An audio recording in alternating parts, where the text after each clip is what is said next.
Rugați-vă Domnului să se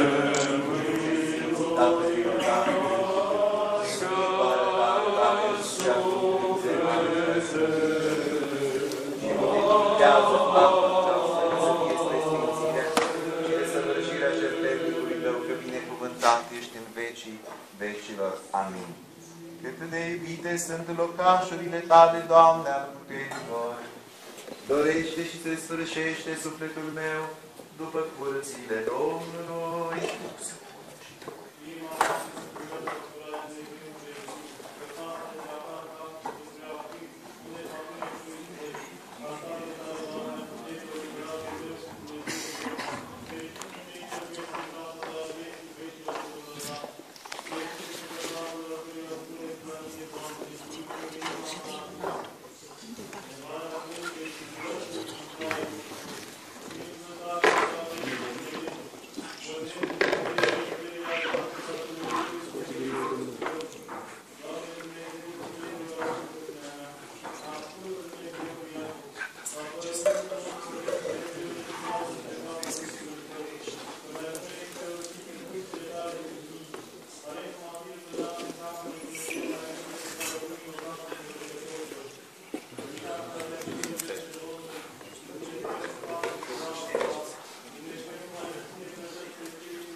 Tatălui și al Fiului și al Sfântului Duh.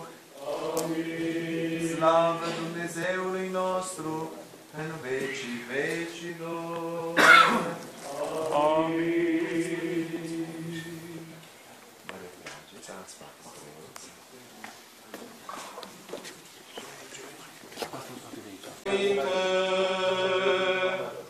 Iată acum ce este bun și ce este frumos, decât numai a locui frații împreună, să luăm aminte. Aleluia, aleluia, aleluia.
Sufletelor noastre,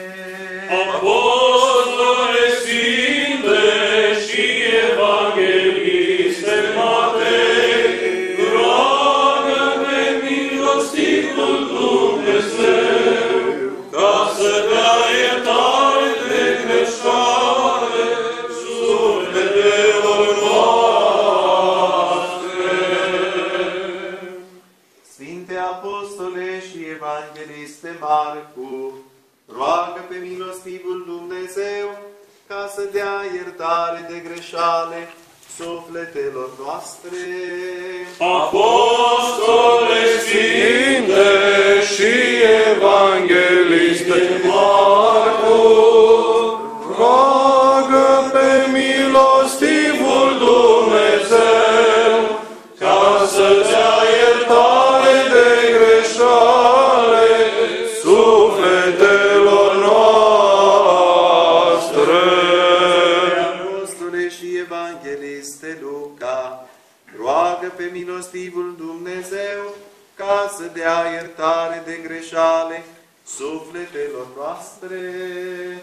Apostole sfinte și evangheliste Luca, roagă pe milostivul Dumnezeu ca să dea iertare de greșale sufletelor noastre. Evanghelist Ioan, roagă pe milostivul Dumnezeu ca să dea iertare de greșale sufletelor noastre. Apostole sfinte și evangheliste Ioan, roagă pe milostivul Dumnezeu ca să dea iertare de greșale sufletelor noastre. Slavă ție, Treime Sfântă Dumnezeu nostru, slavă ție în vecii vecilor.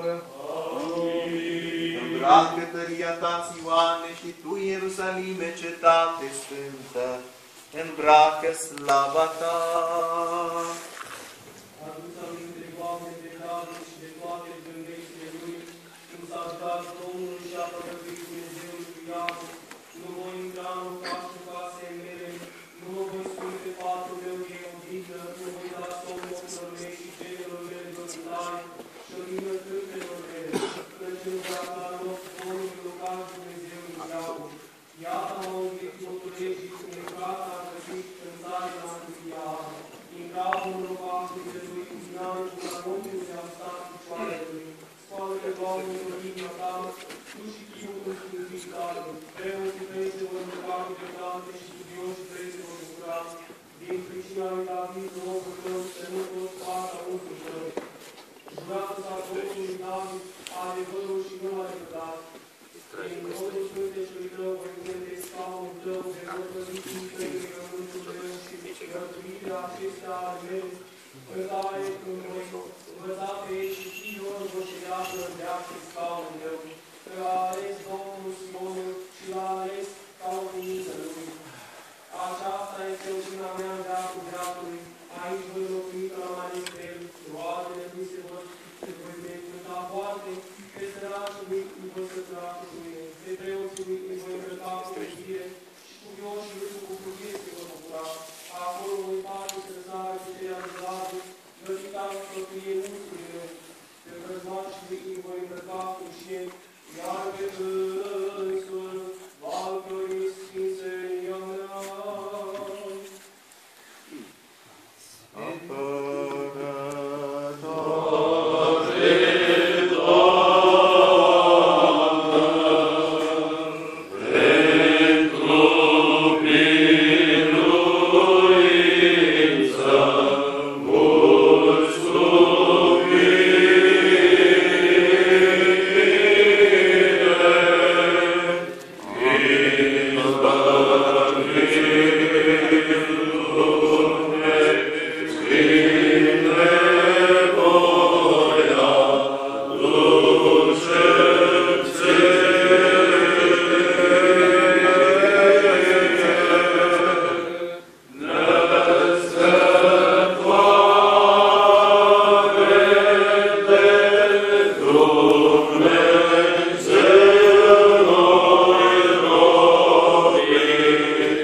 în numele Tatălui și al Fiului și al Sfântului Duh.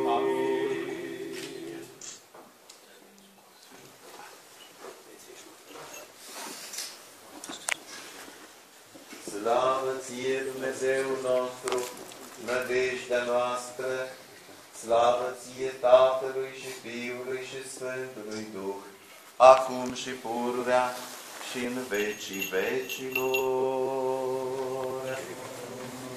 Domnul a împărățit, într-o podoabă s-a îmbrăcat, îmbrăcatul s-a Domnul, într-o putere și s-a încins.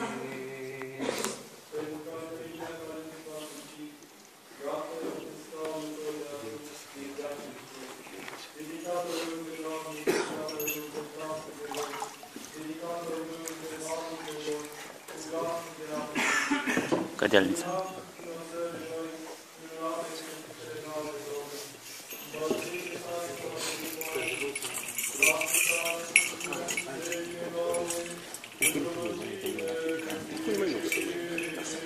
Slavă ție, Sfântă Treime, Dumnezeul nostru, slavă ție în vecii vecilor. Amin. Tămâie ți aducem ție, Hristoase, într-un miros de bună mireasmă duhovnicească, pe care, primindu-o în jertfelnicul tău cel mai presus de ceruri, trimite-ne nouă, Doamne, harul preasfântului tău Duh. În mormânt cu trupul, în iad cu sufletul